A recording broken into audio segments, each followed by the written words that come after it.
to our June Lunch and Learn.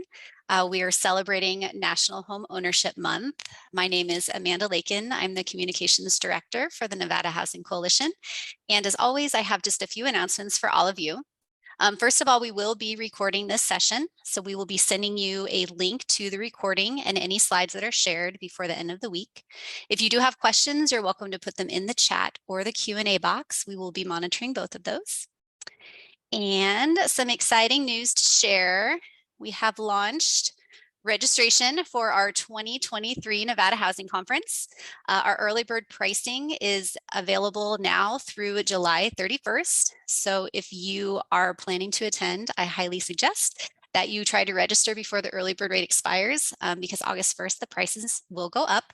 We have sent out our initial agenda. We have outlined 12 breakout sessions, and we have a policy session each day. I will be sharing with you shortly in the chat a link to the agenda. And as always, we want to make this event accessible and inclusive for everyone. So if you would like to join and are interested in a scholarship, or you know someone who would be needing a scholarship, please reach out, as we do have them available this year. And we also are looking for sponsors. So if you would like to contribute to our conference, we would love to bring you on as a sponsor. We have a variety of levels available, so you can contact me for that as well. So I'm going to hand this off now to Joanna Grant, our Director of Education Outreach, who will be leading this session. Welcome, Joanna. Thank you so much. And thank you everybody for joining us today. Welcome. We are really excited to host this discussion on affordable home ownership in honor of National Homeownership Month. And I'm pleased to introduce our opening guest, Carol Wayman, Senior Policy Advisor for Senator Catherine Cortez Masto. Carol staffs the Senator's housing and banking portfolio and is going to open our discussion today by sharing some of the landscape of affordable housing, our homeownership, and some of the Senator's federal policy work advancing those initiatives. Thank you so much, Carol. Thank you so much, Joanna. It's what a great opportunity to talk about housing and homeownership. As you mentioned, I handle the Senator Catherine Cortez Masto's housing and banking work. I'm located in Washington, D.C. And what I'm going to share today is my opinion, and I'm not speaking for the Senator, and my comments shouldn't be attributed to the Senator. So I thought I'd start with just some level setting about what we know about housing in Nevada. And so my main points is what you all know is how huge our population has grown over the past decade, and that housing remains very unaffordable for a lot of people. Nationwide, about a third of households cannot afford market rate housing. And so the Senator has been really focused on bringing federal funds and private funds to Nevada to invest in housing, including almost 17,000 new affordable and assisted homes, 68,000 families receiving rental assistance, pandemic relief, and increase in housing funding for Nevada's tribes. And this chart just sort of shows you the population growth for Nevada. And so you can just see why we need a lot more housing, because we have a lot more people. And our people have changed as well with the diversity changes in Nevada's population. And that homeowners are also cost burdened, more renters are cost burdened, but this is our analysis. So I wouldn't have you quote this, but this is some internal analysis that we did by county to see where were the households spending 50% or more on their housing. And of these, how many were homeowners? And you can see 7% of homeowners spend more than 50% on housing in Clark County, and about 6% more in Washoe. And so there's a real need to make homeownership more affordable. And we also know, as I mentioned before, that the folks who spend more, who are more cost burdened, tend to be more renters. But we also have homeowners who have high housing costs. And a lot of renters would love to be homeowners and just cannot actually afford to buy a home. And our housing stock is pretty old. Our median years from 1996. So we definitely need new homes to be built to meet the demand, and also to upgrade to more energy efficient homes. And 1 out of 4 homes has been bought by an investor in the state. And so what have we been focused on around federal funds? So these are some of the federal funds that have come into the state. around emergency solutions and COVID and the home CDBG homeowners assistance fund that helps people avoid foreclosure, down payment assistance. And you can sort of see how this works over a period of years.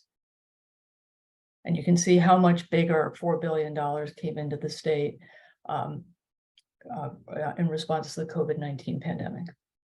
And so the senator is really focused on housing. We have a lot of housing bills that she supports. Wanted to highlight 4 for this group.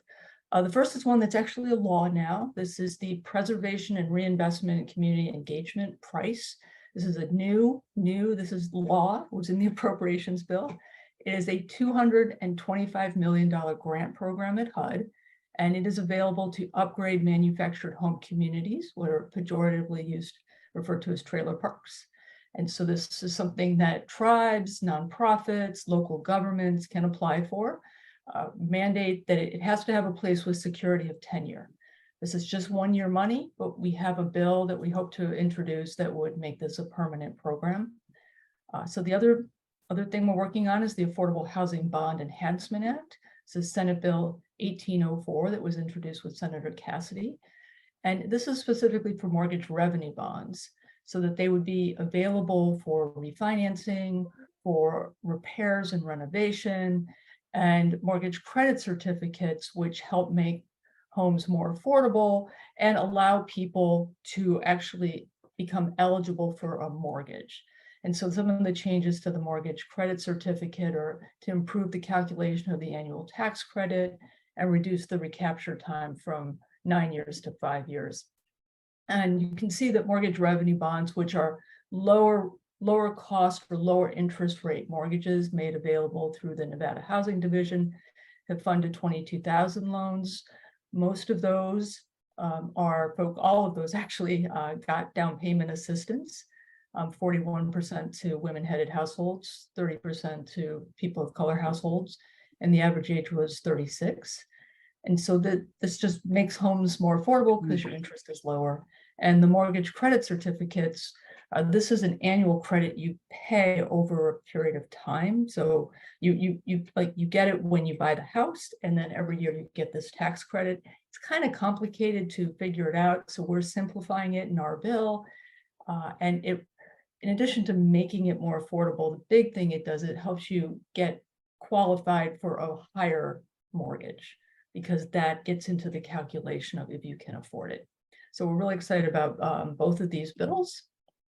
The other two I wanted to feature is our home reauthorization bill. The home program is the largest federal housing block grant, and we have a lot of changes in the home program in our bill. We're looking to introduce it soon.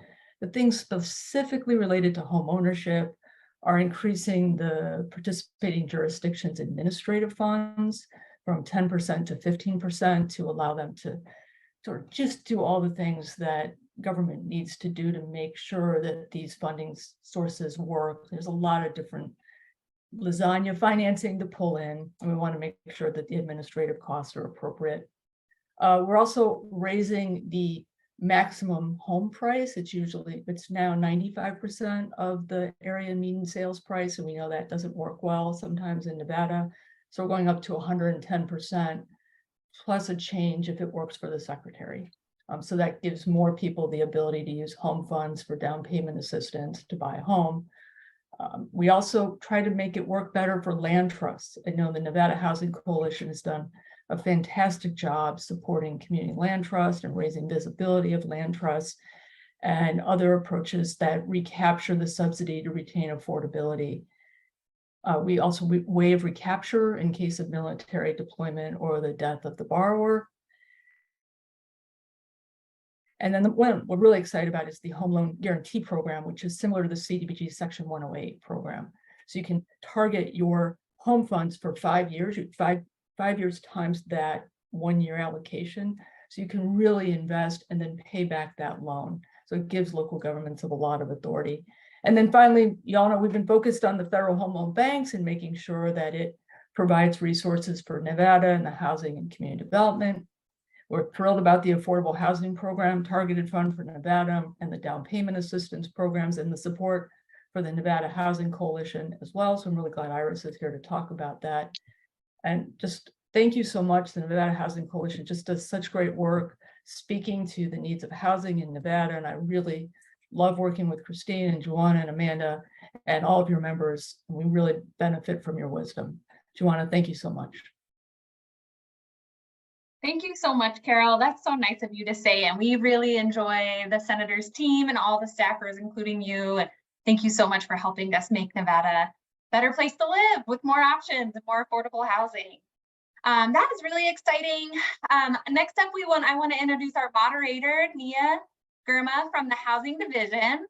Nia is a great partner of the Housing Coalition, and she is the division's affordable housing advocate, where she collaborates with stakeholders statewide to advocate for improvements in Nevada's affordable housing landscape. You can see how we partner a lot on our work. Prior to this role, Nia served as a specialist for the division's home buyer programs and focused on creating homeownership opportunities for low to moderate income families and minorities. And so really important work. Affordable homeownership is such an important part of the affordable housing spectrum, and really all of our work is interconnected. So thank you so much, Nia, for joining us and sharing your expertise. And I'll leave it to you to introduce our panelists and open the discussion. Thank you. Thank you so much, Joanna. Thank you so much for the Nevada Housing Coalition for having me to moderate this very important conversation. I think that I would like to think that I am an ideal person to talk about this because as my role as an affordable housing advocate and working with stakeholders to advocate for more affordable housing, and then as a former home buyer program specialist, it's sort of a marriage of the roles that I've had and speaks to my passion and my purpose for being able to advocate for affordable home ownership. I've said for many years that home ownership is affordable housing. So often I feel that we work, we sort of tend to compartmentalize the different areas of housing and then get to work in those silos, never really blending the two. And I am not great at analogies, but if I did make an analogy about the housing, the sphere of housing across our state, if it is a patchwork quilt, affordable housing being on one side, market rate housing being on another side, home ownership and affordable home ownership is really the seams that help that patchwork quilt be symmetrical, provide the consistency and stability to not only our residents, but our communities, our neighborhoods, and over the long term, our economy. I'm very grateful for the panel that was selected today because I think it is a great blend of the different agencies and organizations that are really working creatively to find options to affordable home ownership and recognize the importance of having the consistency and the stability to be able to provide that to our residents and be able to establish a long-term economic advancement for not only the individuals they serve, but for our economy in Nevada as a whole. So with that, I will get into it. I am going to start with Miss Angela Phillips. She was appointed to the Executive Director for Habitat for Humanity in Las Vegas in January of 2022, but has served the organization in various roles since 2018. During her career, she has worked in both the nonprofit and government sectors, focused on housing and overseeing social service programming, providing financial oversight, and the administration of private and government grant funding. I think that it speaks to how much work she has done in working in both the private and public sector. And then, Habitat for Humanity is such a household name. We're always familiar with Habitat for Humanity, but when I'm out in the field and I meet people, some of the questions that come up, I'm hoping that Angela will be able to answer for us and give us a better idea of what Habitat for Humanity is doing, not only across the nation, but specifically here in our community in Nevada. So please, Angela, give us a few minutes and tell us a little bit about your organization and what we're doing.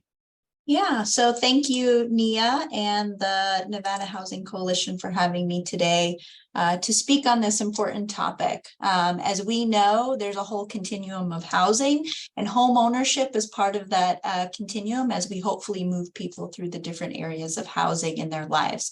So I just briefly have a couple of little slides I wanted to share and just be real concise and kind of communicate to other subject matter experts in the housing field of what Habitat does. Most importantly, I feel like what's I would like to convey is that our program is focused on home ownership, and we do serve 30 to 80% area median income families and people similar to multifamily rental options and things like that. We have built 119 homes in our community, and I love our homeowner demographics. As you can see, we have a very diverse population of homeowners, and so we really try to deploy a fair and equitable process that is accessible to everyone. I will say that we have a very competitive process, as many people know. We do build 2 homes a year currently, and I will get into later about the challenges to scaling that. But to know that we have 4,000 people on our interest list and we're building 2 homes a year, that's a lot of pressure, and shows that there's a huge desire for people to become homeowners. And so what we've also tried to pivot into is partnering and learning more about the other homeownership programs in the community, that we can actually present people that are interested in our program that there are so many other options and ways for people to become homeowners, even outside of Habitat. Another thing I just wanted to share, because a lot of people don't realize that we actually are multifaceted. So we are the home builder. So we're actually building the homes ourselves. It gives us the ability to customize certain things related to the home. For example, we had a homeowner last year whose son was in a wheelchair, who's 24 years old. And in there, we were able to walk through their current apartment and say, what would be helpful for you in your future home so that you can raise your son in a safe and healthy manner. So we have the abilities to do that. We also like to give our homeowners the opportunity to pick the finishes in their home. They get to pick the tile, the countertops, you know, the things that people get when they buy in the private market. And we do offer a home warranty similar to private builders. In the picture of our homes, as you can see, we are doing 0 property line homes to try and maximize the amount of units we can build. The other unique thing that a lot of people don't realize is that we're also the mortgage lender. And what that gives us the ability to do is really control the financing mechanism. So we extend 0% interest home loans to our homeowners, and Habitat holds that mortgage. And what it gives us the ability to do is to extend loans that are no more than 30% of a family's income. And that is where we land at the average Habitat Las Vegas mortgage payment for a homeowner is $450 a month. And that includes taxes and insurance. And so it really is affordable, and it doesn't change over the 30-year loan period. Also, in addition, they don't have to come up with a down payment for our program. Their down payment is sweat equity in helping build their home alongside our volunteers and our construction team, in addition to engaging in financial education so we can set them up for future success in being homeowners and learning about property maintenance.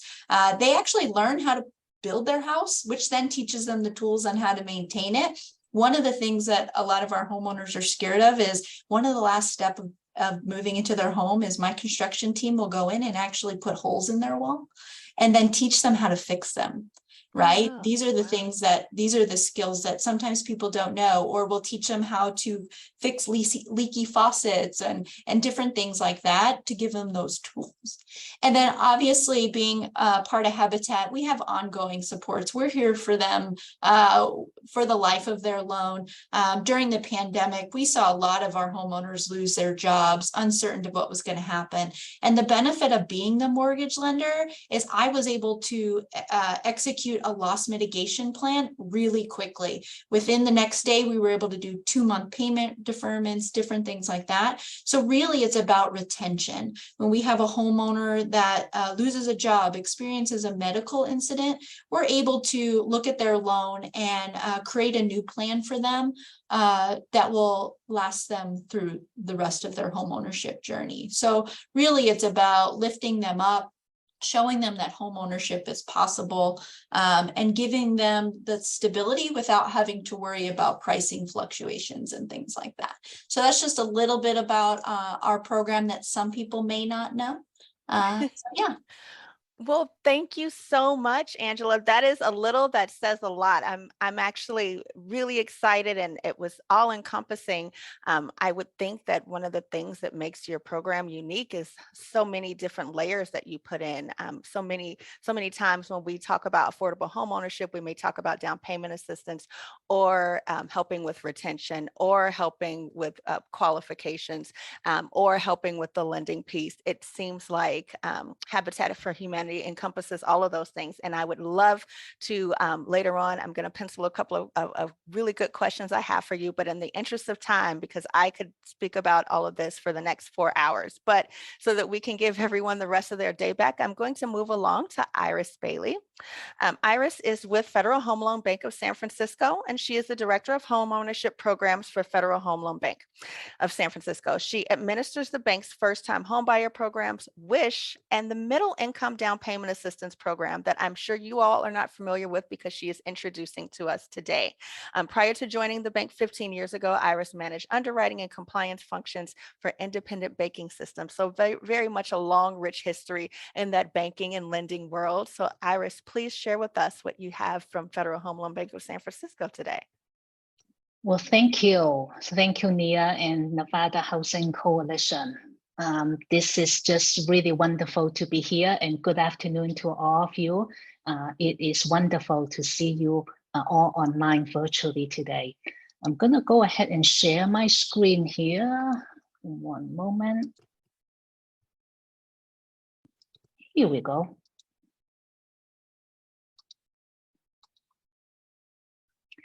So before I even dive into the down payment assistance program, I would like to first provide a very brief background. Despite our name, Federal Home Loan Bank, we are not a federal agency, and we do not make home loans. So our name can be a little confusing sometimes. We are in fact a members cooperative that provides funding, services, and support to our member institutions. The FHL Bank system was chartered by Congress over 90 years ago, and there are a total of 11 federal home loan banks nationwide. We are a government-sponsored enterprise, or a GSE, and are regulated by the Federal Housing Finance Agency, which is also the regulator for the other GSEs, Fannie Mae and Freddie Mac. The FHL Bank of San Francisco's tri-state district is Arizona, California, and Nevada. While we are a privately held organization, we do have a public service mission. And because of that public service mission, we provide a range of programs and services to support and benefit our member institutions and the communities that they serve. Today, I will focus on the bank's down payment assistance programs, including our AHP set-aside WISH program, which some of you might already be familiar with, and our new middle income down payment assistance. WISH is our established down payment assistance program and has been around since year 2000. It targets low and moderate income first-time home buyers that earn up to 80% AMI. The maximum grant amount for 2023 is just a tad over $29,000. That maximum amount is subject to annual increase from our regulator. We are pleased to report that since program inception, we have disbursed a strong over $16.1 million to more than 1,150 households right here in Nevada. Next, I would like to share our new and exciting middle income down payment assistance program. In an environment where home prices and interest rates are rising, more and more middle income households are struggling to achieve the dream of home ownership, including many who are among the most essential members of our community, such as teachers, firefighters, and administrative and other service workers. The FHL Bank of San Francisco recognizes that need in the marketplace and launched a $10 million pilot down payment assistance program on May 8th of this year. Under this program, we target middle income households earning just over 80% and up to 140% AMI. The maximum grant amount is $50,000 with a minimum $10,000 home buyer contribution from a first-time home buyer. I am also pleased to report that in the short 2 months, less than 2 months since our launch, we have already committed $420,000 in grants in the state of Nevada, and of which $120,000 have already been dispersed.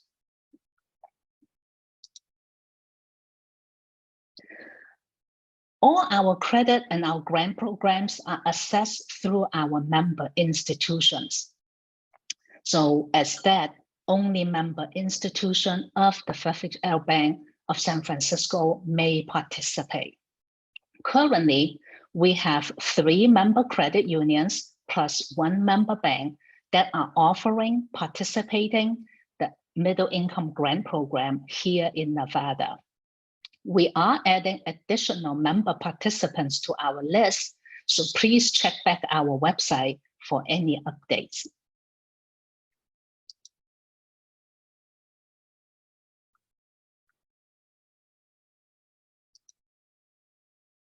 So sorry. Thank you so much, Iris. Thank you. That is, wow, quite impressive. 80% to 140% area median income.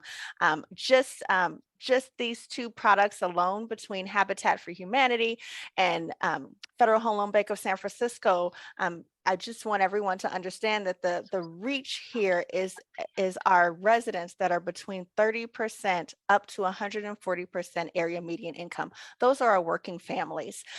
So without much further ado, I am going to move it along because there's more programs than just down payment assistance. I appreciate the down payment assistance contributions. I absolutely love the sweat equity of Habitat for Humanity. There's nothing saying that you earned a home like building it by yourself, like brick by brick. So that has to be empowering and amazing for potential homeowners. But I also want to talk about demystify a program that many people have heard of but may not know very well. And I am going to introduce Mr. Kyle Pryor to do that. Kyle is the Executive Director for Duck Valley Housing Authority, located in Duck Valley Indian Reservation and Shoshone Paiute tribes.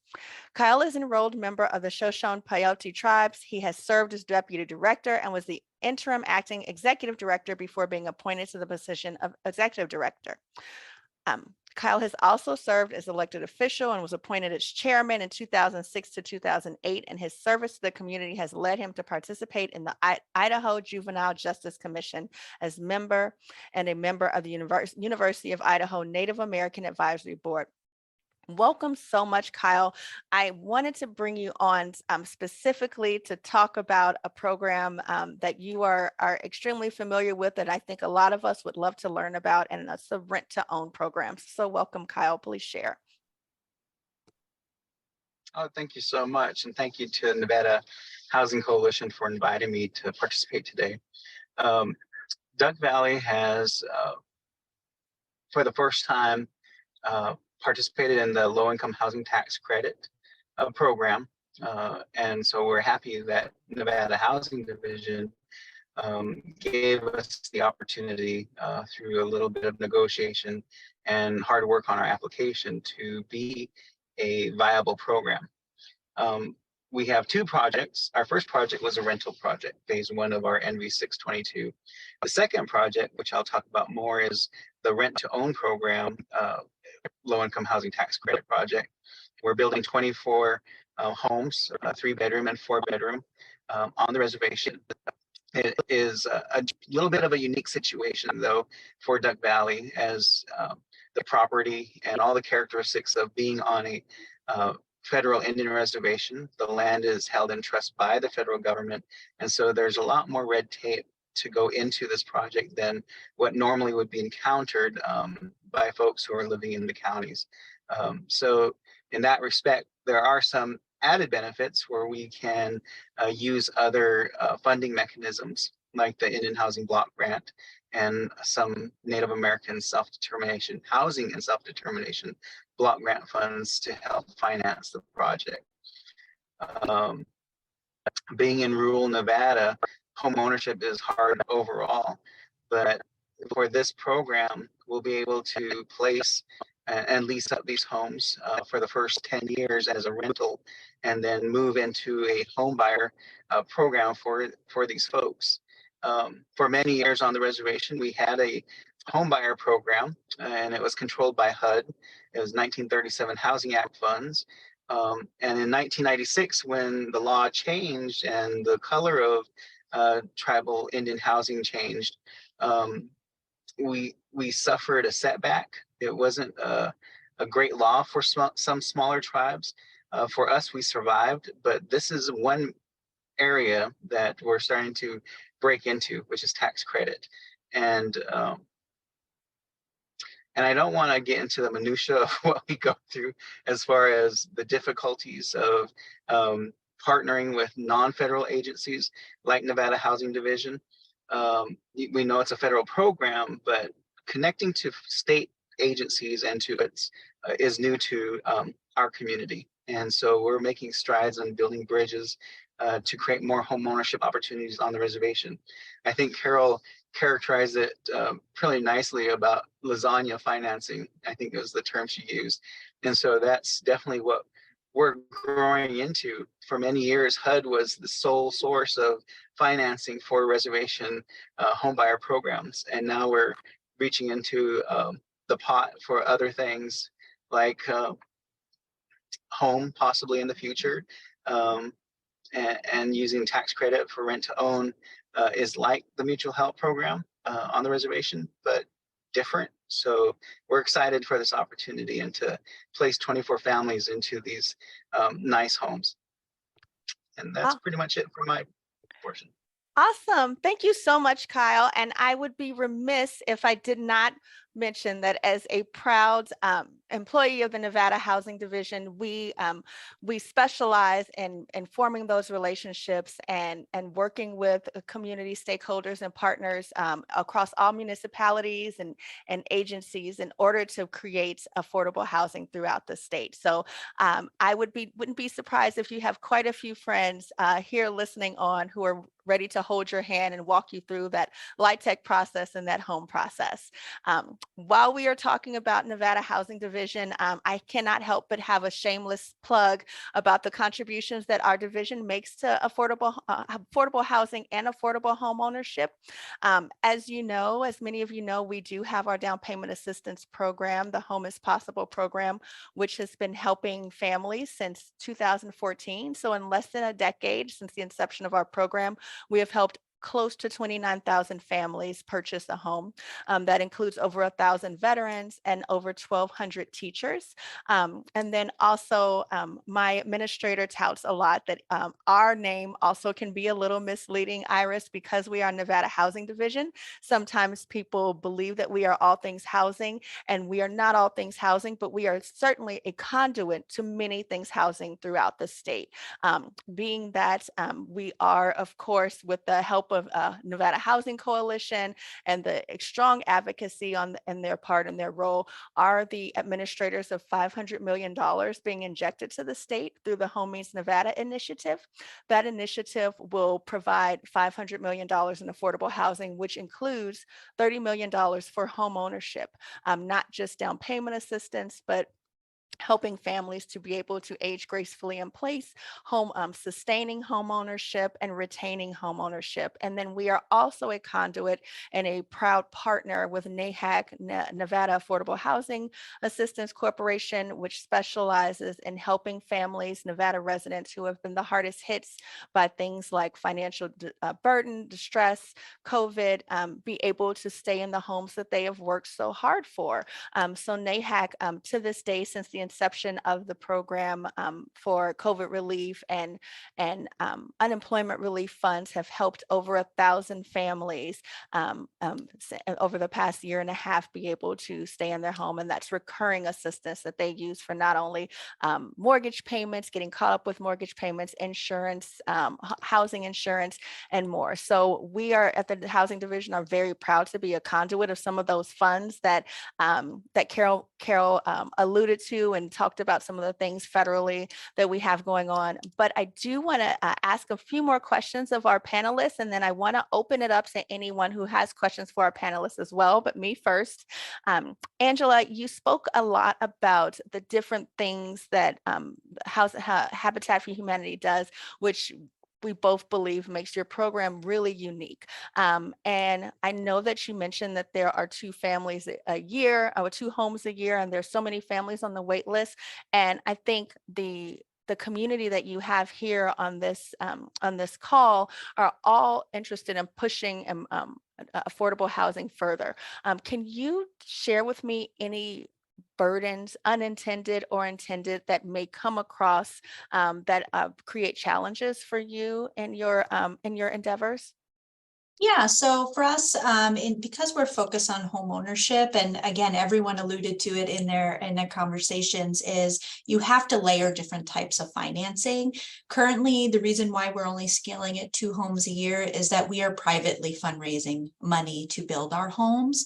Our access to different types of government grant funding is limited, mostly because many jurisdictions are focusing on multifamily rental, which obviously fills the gap very quickly when you can scale units at that level and meet a subset of the population that needs housing. And so the other thing that adds a challenge is we don't have access to a lot of the tax credit programs for private investors that are used for multifamily rental, like LIHTC and new market tax rate credits.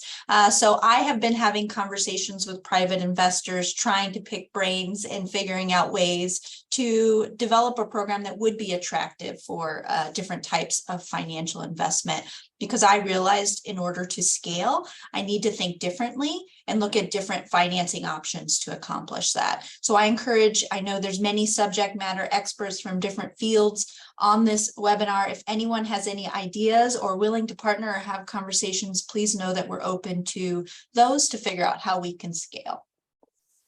Thank you, Angela. I love that. I love the concept of a think tank and just recognizing that if you want different results, we have to do things differently. The same old way will not garner us additional housing, especially in times when affordable housing and home ownership is so scarce here in Nevada.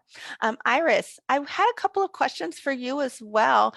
I did notice that this is a matching program, so I wanted to check. I'm just incredibly impressed with 80 to 140% AMI. It's absolutely amazing. So anyone that I find that is sort of out of the scope for our programs, I will be sure to send your way.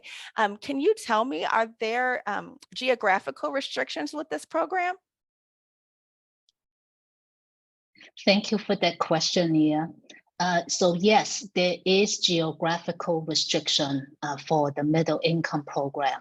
It is anywhere in our bank's district, tri-state district, meaning Arizona, California, and anywhere in Nevada, absolutely up and down the state. And I do also want to mention that the middle income program is a matching grant program. Our requirement is that the home buyer needs to contribute a minimum of $10,000 of their own money, of their own contribution. And with that, they could be eligible to request up to $50,000. Oh, wow. So it's more than a 1-to-1 match, and it sounds like it's more than a 4-to-1 match. That is extremely impressive. Thank you for sharing that, Iris. And I'm so glad that you guys have done the marketing and the work and the outreach, that so much funds have been committed and dispersed already. That's quite impressive. Kyle, I wanted to ask, and I know that this is a fairly newer program, and that you are learning, and that's just expanding with this rent to own. But I wanted to check and see, after the 10 years, or I believe, is it 10 years or 15 years, what sort of education or resources goes into helping a renter transition to being a homeowner? Because we know that that is quite a transition. Right. So Duck Valley Housing has existed since 1963, and we're pretty good at counseling and providing that support for folks who are moving from renter to home buyer in our past programs. So it's not too much of a stretch for us to reach out to those prospective folks while they're in the rental stage and preparing them to assume that home as a home buyer. And then also working on credit and all the financial needs that that family will need at the end of that rental period, to take on maybe a small loan, either from housing or from another institution, to then purchase the property from Duck Valley Housing.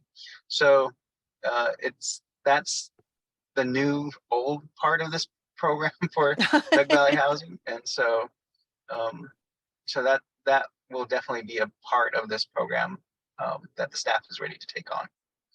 Thank you. Thank you for that. And thank you for highlighting something that I can't believe I didn't mention, is how much education is an important piece of expanding, creating, and retaining affordable homeownership, because we do know that there is a shock to the system. I really like what you mentioned, Angela, about home buyers, homeowners being able to help repair their homes and be able to have a DIY situation and be able to kind of fix things that come up, because we all do know that those type of emergencies do come up. There's so many times where I've heard, unfortunately, lenders, realtors alike, saying that if you don't have a certain amount saved, then you probably aren't ready to buy a home for emergency, to prepare for emergencies. And though preparing for emergencies is important, I think it's really important that we focus on the education piece, which includes budgeting, which includes making an active credit plan. Can you tell me a little bit more about what Habitat for Humanity does to help home buyers in that situation? Yeah, so we actually have a financial education program that all of our homeowners have to go through that teaches them about budgeting. And it even starts just at the very intro level of applying for a Habitat home. In our orientation, we talk about what does renting versus buying look like, because a lot of people just know, if I move into a house that I own, all my problems will be gone. But what we all know who have been home buyers, there's new problems. There's new things you have to prepare for. So we really do try to equip them to be successful in that. And then, because their mortgage payment is no more than 30% of their monthly income at time of qualifying, if they advance in their careers, have income changes, it really gives them the ability to provide for their family and focus on providing food, basic needs, retirement savings, having an emergency fund for their home, right? And so it frees up that liquid cash they have to make good financial decisions and set them up for success. So really, it is from the moment we touch them to the end, and even throughout their home ownership journey, when they experience those challenges. I love when our homeowners call us and say, hey, I'm having this problem. I don't know what to do. Can you help me? Because when someone reaches out to you, it's your opportunity to really equip them for how to be successful. And that's really what it's about. Thank you. Thank you for that, Angela.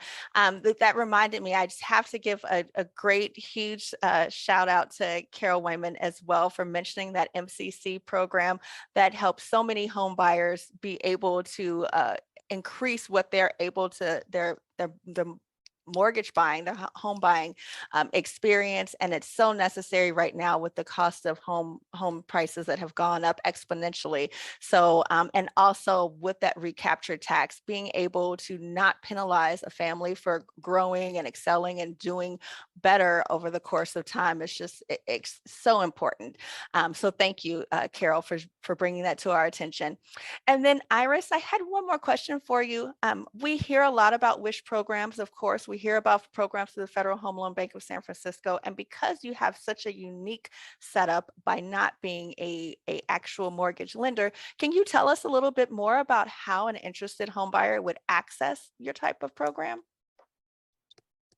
Of course, as I mentioned, all of our grant programs are accessed through our member institutions only. And we invite any of our member institutions to come and apply and participate. So any interested home buyer or a community organization needs to reach out and connect or apply with one of our participating member institutions. I have included that information on my slide, as well as a link to our participating members list. Awesome. Thank you so much. So those are the questions that I have. If you guys have any questions for each other, or if anyone in our audience would like to ask something from this dynamic panel, I cannot speak to enough about how well Nevada Housing Coalition did in organizing such a vast amount of information represented in these different organizations. And I'm so proud to not only be a part of Nevada Housing Coalition, but part of Nevada Housing Division that works and has such great working relationships with these organizations as well. I really, truly believe, it may sound very naive of me, but us continuing to work together, we will change the world, or at least the landscape of housing in Nevada. So thank you again. And if anyone has any questions, feel free to speak up. Thank you so much, Nia. And I'm really feeling the love for the coalition today. I'm like a little bit. This is such an important conversation, and I really appreciate all of our coalition partners for joining us today. We know that home ownership is really the pathway to generational wealth, and when we don't create affordable home ownership for folks that maybe need a little bit more or wider range of programming to achieve it, we really are increasing inequities in our communities. So it's a really important part of the affordable housing landscape and ecosystem. And I'm so happy that we're able to have this conversation today. And I think, I mean, it always goes by so fast. And I really think we could really dive into affordable home ownership a lot more. So I hope you'll continue to tune into the coalition and join us at our conversation, join us at our conference where we'll continue the conversation on affordable homeownership and many other topics as we do in October at Circa. I'm not seeing any questions in the chat, but I just want to say thank you so much to Iris, Kyle, Angela, Nia, and Carol for joining us today, and for all of our coalition partners who are on the line. Please reach out anytime, and I will see you all soon.